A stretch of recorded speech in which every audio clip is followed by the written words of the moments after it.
Hello, I'm John Pontifex. I'm Head of Press and Public Affairs for Aid to the Church in Need, and welcome to this particular episode of Break the Silence, Aid to the Church in Need UK's special in-depth analysis and commentary and discussion looking at topics pertaining to the work of Aid to the Church in Need and wider issues relating to religious freedom.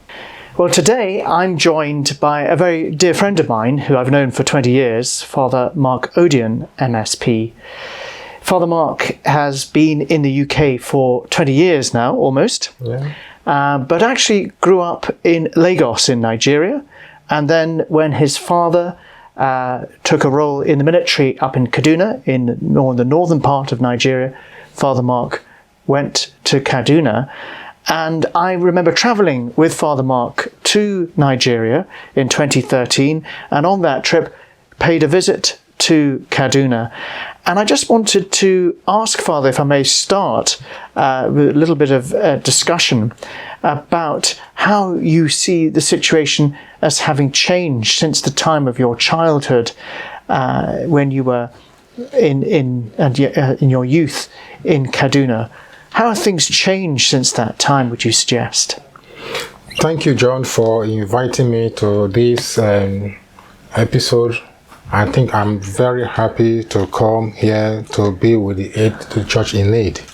And I know your organization is doing a lot worldwide in helping to rebuild the Catholic faith, especially, at least from my own experience in Nigeria. So thank you for inviting me. Just reflecting or looking back at my own childhood, especially having lived in Kaduna, I remember very well as a child that you could go to your room, sleep peacefully. Sometimes you don't need to even lock your door. You just go quietly and sleep without any disturbance. But today, the situation is different. You cannot attempt to leave your door open. You cannot. I remember one year I traveled home and I was coming back to Kaduna. And there was this lady who was also traveling in the same vehicle with me, and she was going to Maiduguri and was passing through Kaduna. And the vehicle we had entered that day had some issues on the road, so she couldn't continue her journey. Right. She couldn't continue, so she was stranded. So I remember very well, I asked her, well, if you wouldn't mind, you can follow me home, and my dad would be happy to at least give you a room to stay. And she did. She followed me home, and my dad just said, let her stay there. And early in the morning, my dad went to drop her at the motor park to continue her journey. That is to tell you how peaceful it was then in Nigeria. That trust. It doesn't matter what part of the country you came from, but today it's completely different. You cannot trust anyone with your life in Nigeria. Goodness, what a statement to make. I remember travelling in Kaduna, and there were churches in the northern part which were heavily under security, and they're very heavily barricaded, and they were open to let us in, and we were told that you could go into these churches for Mass on Sundays, but otherwise these churches in the northern part of Kaduna were pretty much closed, and all the Christian community had moved to the southern part. So it was very much divided along sectarian lines, and it seems that situation has remained. Yeah, I also remember very well too when I was in the seminary. I think probably either my first year philosophy or second year philosophy then, there was some crisis in Kaduna. And I had to obtain permission from the dean then, who later became a bishop in Ireland, Bishop Leo O'Reilly. And I just obtained permission. I needed to go and see my family in Kaduna because I wasn't too sure what was happening. And he granted me that permission, and I went. As soon as I got to the motor park in Kaduna, it was almost like a horror film that had just taken place. Goodness. With human beings on the floor, just roasting. And I had to walk from the motor park to where my family was in the barracks, military barracks, then for safety. Right. And it was a scene that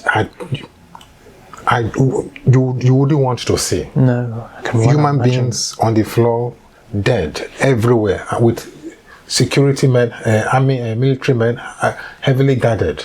So that was the situation, from one extreme, peaceful region to a place that has become a war zone. I really don't know where we got it wrong. I really don't know. No, it must be extremely distressing to see that change. And of course, we know that all communities have suffered. No one has been left out of this experience of suffering. And Muslims and Christians have suffered alike. And many of these attacks have actually seen more Muslims than Christians attacked. We know that that is the case from the record. But just looking at the Christian experience, and obviously at Aid to the Church in Need, we focus specifically on their experience of suffering. We have evidence to suggest that over the last 12 years, 43,000 Christians have been killed over that 12-year period, and that about 17,000 churches have been attacked in the same period, and 2,000 schools have been destroyed. And these figures, it's difficult to get your head around these figures, of course, but how would you begin to account for, to explain this sudden wave of violence? Where did it come from? What's driving it? As I said earlier on, I don't know where or how we got it wrong as a nation. And the whole issue of the violence in Nigeria, I wouldn't want to blame it on the Christian or the Muslims. I think some people out there are really gaining out of it. And there are some criminals who probably are making fortunes out of this crisis situation that Nigeria is today. Through sale of weapons and things like that? Apart from that, I think they engineer some of this crisis. Gosh. They engineer some of this crisis. And if you are to look at a place like maybe northern part of Nigeria, a place where you have a lot of natural mineral resources, these natural mineral resources are not tapped into for the good of the nation. Individuals are tapping into it for their own selfish needs. Right. And of course, you get people who maybe due to no fault of theirs, they have their houses on some of these natural mineral resources. In order for these criminals to actually get to that resources, there will be a need for them to expel those who live there. So they needed groups, gangs, that will help them to do this. Right. So sometimes you will find that you will discover that the powerful, those who probably are supposed to be our leaders, they may have some say in tapping some of these resources. And it is only when our leaders decided to say enough is enough. If they cannot say enough is enough for themselves and for the good of the people they govern, I think this crisis will continue.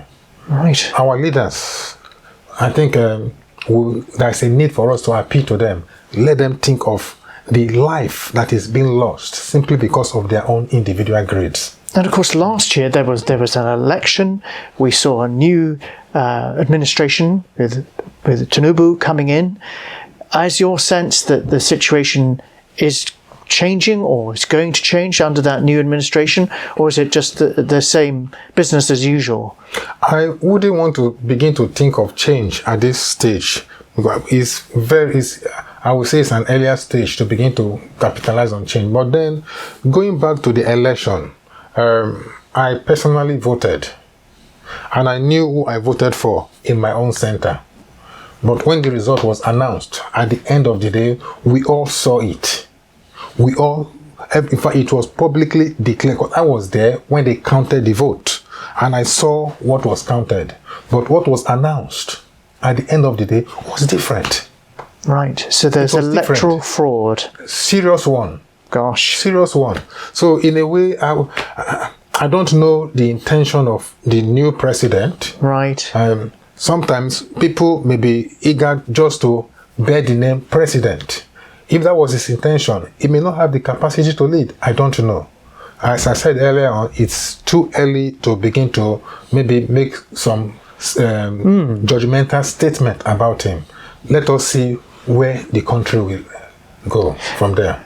Another factor that's often been cited in driving the violence, in certainly long term, has been the issue of climate change.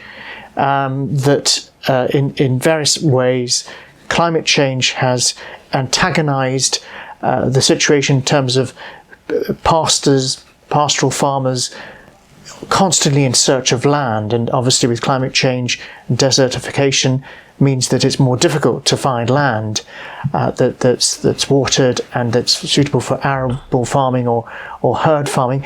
What importance would you attach to that? Desert encroachment in Nigeria. Basically, I will still want to go back to the government. Right. If that is a reality at this moment, it simply means that people are dying of hunger. They cannot afford to maybe get the common gas to prepare their meal, and probably they will have to depend on firewood, trees. Gosh, and really, it's that is one aspect. Right. But even with that, I think to say climate change is affecting Nigeria now, I would say that is the least problem in Nigeria. Really. Is the least problem, unless the government is able to sit down and say, look, we need to attend to the needs of the masses in the country. If the government is not ready to attend to the needs of the masses in the country, climate change will not be an issue in that regard, but then it will take a different tone because people will definitely want to survive. Right. People will do anything to survive. If it means to cut down the trees to make fire for themselves, people will do that. And looking at the Fulanis, for example, who are into animal husbandry, many of them will need maybe a place for their cattle, their cows to graze. So if they cannot get a place for their animals to graze, then there is tendency for them to encroach into people's farm. The government needs to do something. Now, when I was in Nigeria, you very kindly took me to your seminary, to the MSP seminary outside Abuja, and I really have fond memories of your showing me where you would have studied, and other MSP friends of mine studied for the priesthood.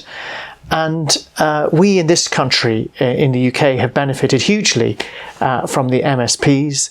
And you, of course, are the regional superior for the MSPs in this country.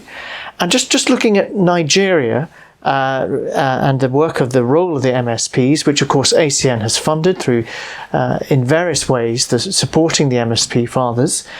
Can you perhaps give some examples of what impact the MSPs are having, particularly in Nigeria? Yeah, I think I would want to thank the Aid to the Church in Need for contributing towards the studies of some of our priests who today are lecturers in the seminary. I think that has actually helped a long way in reducing the cost of maybe getting external lecturers to come to the seminary. So I would say convey our thanks to your organization. And one basic thing that the MSP are into is to educate the young.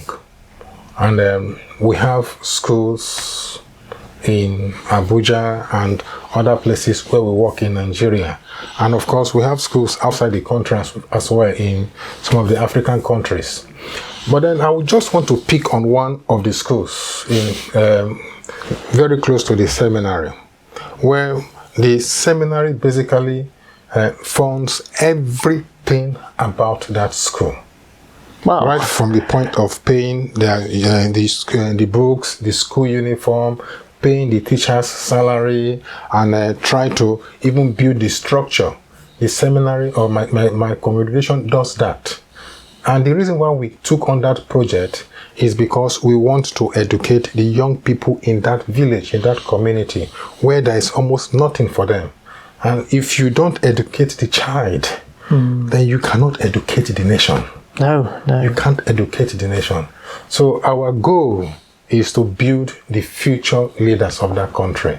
And that was one of the reasons we went into education. Well, that's very, very powerful to see that witness and stressing the value, the importance of education. And of course, as I mentioned, ACN supported and has been very instrumental in helping the MSPs. But we take a little time just to give some examples of other help that ACN has provided. Talking about another seminary, St. Augustine's Seminary in Jos. Yeah. I remember Archbishop Ignatius Kaigama taking us to that seminary and being astonished at the sheer number. I've got down here 350 seminarians in Jos, St. Augustine's, and of course it too has been targeted in the past. And we have supported the scholarships for the students. We provided training for the formators, and we responded after that attack as well by providing special support. And of course, there's things like child's Bibles and other materials for young people to deepen their faith or be introduced to their faith. I remember going to Zaria, which had been very, very heavily targeted at that time, and going to a bombed-out church which had been cleared up, and people were going to this partially damaged church for services. And while we were there, a little girl appeared. Her name was Esther, and she was 4 or 5 years of age, and she was holding something in her hand, and she was anxious to show me it. And it was, of course, the child's Bible. And the Aid to the Church Need Child's Bible, God Speaks to His Children. And for me, that was a wonderful testimony to how ACN's work is really permeating through to the community at large. And there are other examples of help, not least the trauma counselling centre that we have in the Maiduguri diocese, and through Bishop Oliver Dashidome's work. And there's other support too. I remember going to visit a catechist training centre with specific emphasis on female catechists, training them, again in the Jos diocese, with Archbishop Kaigama showing us that. So we wanted to ask, Father, what to you is the importance of ACN's work? Why do you think it's so important that ACN is active? Yeah, just from some of the examples you have given, you are actually penetrating into the rural area, and you are helping people to actually deepen their faith, and spreading the gospel through the work you do is very, very vital, very, very important, and that has helped young people within Nigeria to really have a grip of their faith. The catechists, for example, the more we have them in Nigeria, the more outreach they're able to spread the faith.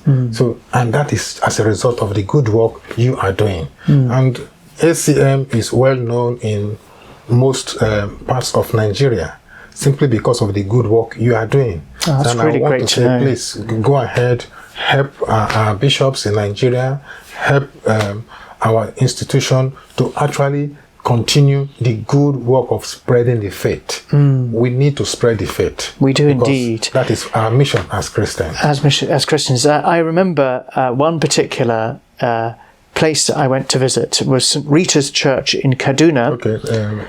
And Malali. Yes, and in October 2012, that church was attacked. Yes. The Augustinians used to be there. Yeah. And probably the most poignant moment for me was when we went to that church. It was about 6 months after the attack, and we met with the survivors of that bomb blast. I forget how many were injured and how many were killed, but we went there briefly. It was not very safe. We were only allowed a few minutes there, perhaps half an hour. And I remember meeting several of the survivors. One was missing an eye.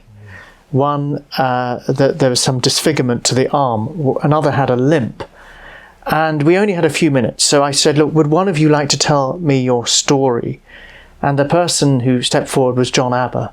And he explained that he had been left for dead because he was buried, when the attack took place, he was buried under about four different people, and they assumed that the person at the bottom would be dead. But when they called his name, he responded, and he was blinded, and he prayed for that his sight would return. And after several operations, the sight was restored in one eye. And he told me on the spot where it had happened that it was his faith that gave him confidence that somehow there would be a change for him. And I remember, he was 18 or 19 at the time, and he was very sincere, very clear about this. And my last question is really about the examples of faith that we've witnessed today to the church, which you will have seen, and of which you are one yourself, of course. We had the great privilege last November of welcoming to the UK Margaret and Dominic Attar, who were survivors of the bomb blast in St Francis Xavier Church in Owo. Margaret lost both legs and an eye in that atrocity, and she came to receive the Aid to the Church in Need Red Wednesday Courage to be Christian Award. And those of us who were in the cathedral at St George's Cathedral, Southwark, that day when she gave her testimony without notes, having received her award, will never forget that moment. What do you think we can learn? This is my last question. What do you think we can learn from these examples of faith and courage that we've seen in your home country? One thing I can say about my fellow Nigerians is the fact that we are deeply religious nation, and the more we have some of these attacks, the more our faith is strengthened. I can confidently say that from what I've seen and from some of the friends I've met and from the places I've been where there was troubles, we discovered that in some churches, despite the fact that the church may be attacked, people are killed, the number does not reduce. The number keeps increasing. Wow, that's And amazing. the question you ask is, where is the number coming from? It is because people are beginning to deepen their faith in the Lord. Mm-hmm. So I think there is a great witness there. Never to give up. Always trust in the Lord. And most often, as a Nigerian, we may not be able to do much about the dead, but we believe that that person has witness to the faith by his blood.